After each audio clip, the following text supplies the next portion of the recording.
1500 ఉంటుంది కదా, మేనేజ్ చేద్దాం పట్టుకెళ్ళిపోతాం.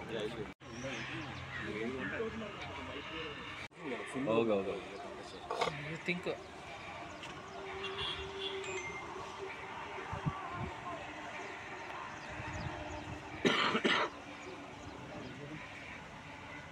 మన బాలు గారిని ఇచ్చిన ఆ శంకరుడిని ఇంకేమి అడిగేది. సో మనం అన్ని we are so blessed to have all this blessings from SPB sir.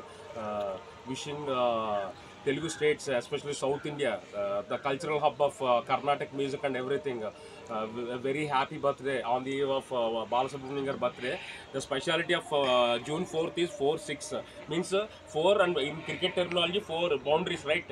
Balasubramanian garu in between his songs, however busy he was, he used to keep track of the scores of cricket. So that's how while being so engrossed in his music, giving us excellent music for 4 decades, excellent songs, he was still trying to keep track of the things happening around back then itself, every single minute. This is how he made every minute fullest. He lived his life so excellently that such a exemplary human being. దాంతోపాటు ఏంటంటే మనకి నాకు బాలసుబ్రహ్మణ్యం గారిది అన్నిటికన్నా నాకు best quality ఏంటంటే, అప్పుడు మన ఘంటసాల మాస్టర్ గారు ఆయన వచ్చినప్పుడు అందరూ ఘంటసాల మాస్టర్ గారిని ఇమిటేట్ చేసి అలా అనుకుంటారు, ఆయనకంటూ సిగ్నేచర్ స్టైల్ పెట్టుకొని తర్వాత ఈయన పాట మిమిక్రీ చేస్తే కూడా ఈయన పాట మిమిక్రీ అయిపోయి ఆ స్థాయికి వెళ్ళారు. సో ఏంటంటే మనం ఏదైనా ఎవరి దగ్గర గురువుల దగ్గర నుంచి ఇన్స్పిరేషన్ తీసుకోవాలి, మన సిగ్నేచర్ స్టైల్ మనం అలవర్చుకుని మనం అన్ని గురువుల నుంచి అబ్జర్వ్ చేస్తూ మనం అంటూ మనకు కూడా సిగ్నేచర్ ఉండేలాగా ఉండాలి. సో ఆయన్ని ఎవరిని అనుకరించలేదు కాబట్టి ఆయన ఎంత స్థాయికి ఎదిగారు. So it's like SPB lives on for ever.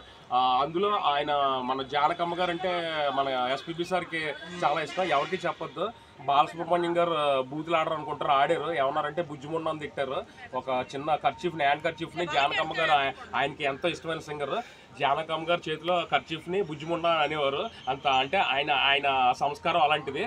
Janakamma గారి గురించి చెప్తూ ఆయన సచ్ ఎ వెర్సటైల్ సింగర్, ఆయనకి సీనియర్.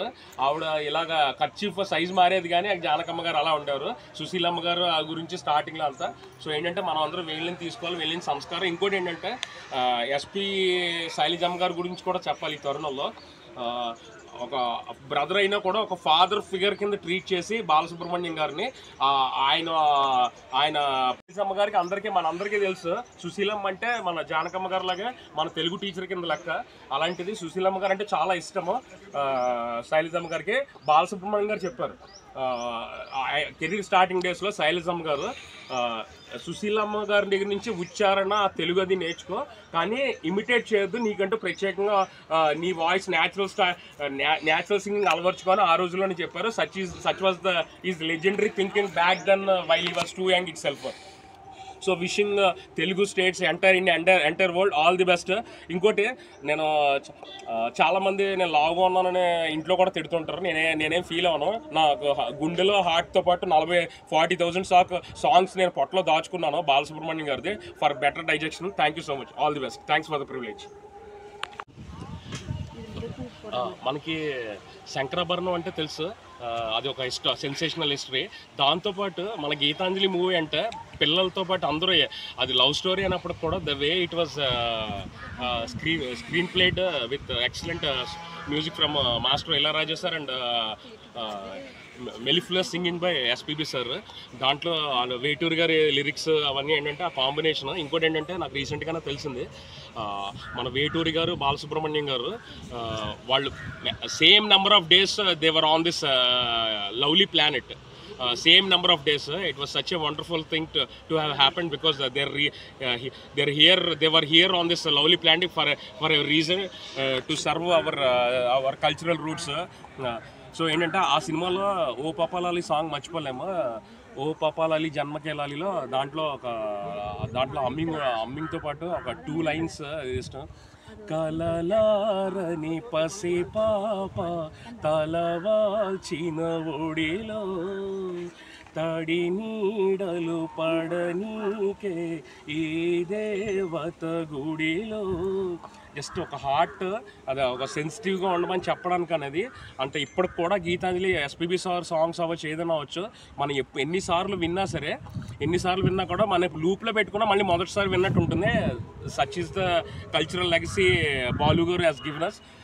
ఇంకోటి ఏంటంటే ఒకళ్ళు ఎవరో మన సింగర్స్ చెప్పారు, ఆయన మన బాలు గారు తర్వాత నెక్స్ట్ జనరేషన్ మన బ్రిడ్జ్ గ్యాప్ ఉన్న వాళ్ళు అందరూ బాలు గారు చాలా ఫీల్ అవుతూ పాడేవారంట. ఇప్పుడున్న జనరేషన్ అంటే యోయో అయిపోయి బాగా పాడడానికి ఫీల్ అవుతున్నారంట. So you understand the legacy Balasubrahmanyam గారు has given us so blessed. ఇందాక చెప్పినట్టు జూన్ 4th అంటే జూన్ 6th అంటే జూన్ 4th అంటే వెరీ హ్యాపీ. 4-6 బాలసుబ్రహ్మణ్యం గారు అంత బిజీ ఉన్నా క్రికెట్ అంటే చాలా ఇష్టం. ఎంత బిజీగా ఉన్నా కూడా జస్ట్ ఇన్ బిట్వీన్ బ్రేక్స్ అప్పట్లో ఏంటంటే ఇప్పుడు ఫోన్లు అలా లేదు కదా, వాళ్ళ ఫ్రెండ్స్ కొలీగ్స్తో వాళ్ళతో స్కోర్ అది చూసేవారు. 4-6 బౌండరీస్, ప్రతి బాట ఒక బౌండరీ సిక్సరే బాలసుబ్రహ్మణ్యం గారు. అది ఒకటే తెలుసు జనాలకి. దాని ముందర కఠోర దీక్ష, ఎర్లీ మార్నింగ్ లేచి ప్రతిరోజు even risk is vocal cut. Thanks for the blessings. ఇంకోటి ఏంటంటే మన తెలుగు స్టేట్స్లో చెప్పాలంటే ఇక్కడ మన తెలుగు స్టేట్స్లో ఇక్కడ చెన్నై కల్చరల్ రూట్స్ లాగా మనం ఏంటంటే ఎప్పుడు ఏంటంటే మనకి 100 మందిలో కల్చర్ డిస్టర్బ్ అయింది అనుకుని ఫాస్ట్ ట్రెండ్ అయిపోయిందన్న, దాంట్లో 15-20% ఎప్పుడు సేవ్ చేస్తూనే ఉంటారు. అలాగా మన ఓల్డ్ స్కూల్ మన కన్జర్వేటివ్ ఫ్యామిలీస్లో ఉన్న వాళ్ళు ఎప్పటికీ ఏంటంటే ఇంట్లో ప్రతిరోజు అట్లీస్ట్ వీకెండ్ అయినా, ఇప్పుడు ఏంటంటే ప్రతిదీ మనకి యూట్యూబ్ కల్చర్ వచ్చాక హ్యూమన్ టచ్ తగ్గిపోతుంది. సో ఏంటంటే టేప్ రికార్డర్ కాకపోయినా మనకి ఇంట్లో ఫోన్లో ఎక్కడ ఎర్లీ మార్నింగ్స్ వీకెండ్ ఫ్యామిలీ టైంలో బాలు గారు క్లాసిక్స్, ప్రతిదీ క్లాసిక్సే. కాకపోతే 80s 90s అన్ని 90s ఒక 1 hour ఫ్యామిలీతో అంత ప్లెజెంట్గా వినండి, అది చాలా బాగుంటుంది. It will help for the next generation kids to not to misguide themselves. ఎందుకంటే they keep our excellent cultural legacy in their minds moving forward. Thank you so much. Thanks for the privilege. సింగింగ్కి ఒక ఎన్నుమానం అని చెప్పచ్చు. ఇది ఒక పనసమాన, ఒక పెద్ద మాన ఎలా పెరిగిందో అలాగా మానలాగా పెరిగినాడు. ఆయన పాడే పాటలు అంటే అందరికీ మక్కువ.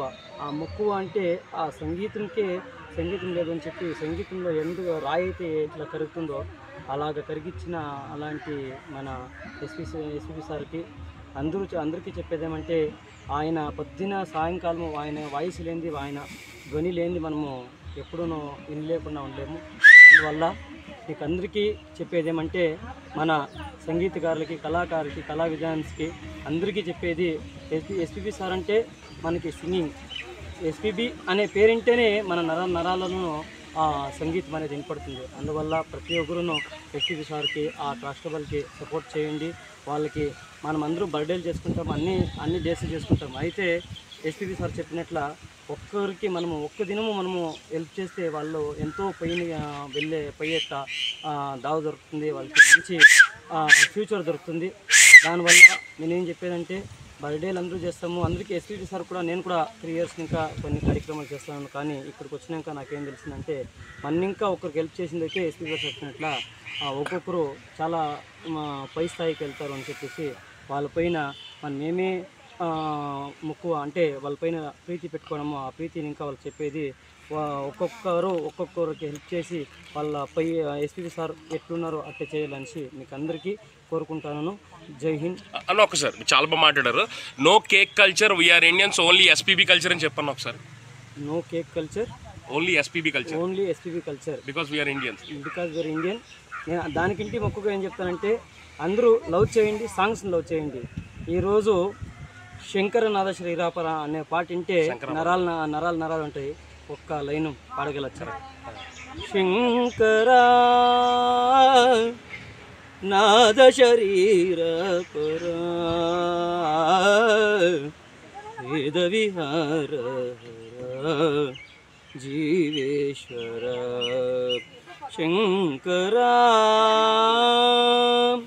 ఇలాంటి ఎన్నో మధుర గీతాలు, సుగమ సంగీత గీతాలు కన్నడలో కూడా ఒకటి, శారదే ದಯ ತೋರು ನೀ ಕರುಣೆಯ ಕಡಲಲ್ಲಿ ಮುತಾದೆ నా ముతాదే అని చాలా మధురమైన గీతలు కన్నడ తెలుగు అనేసి 16 భాషల్లో పాడి ఇప్పటి వరకు ఎవరు గిన్నీస్ రికార్డు 16 భాషలో చేయలేదు, ఇంకా చేయలేరు.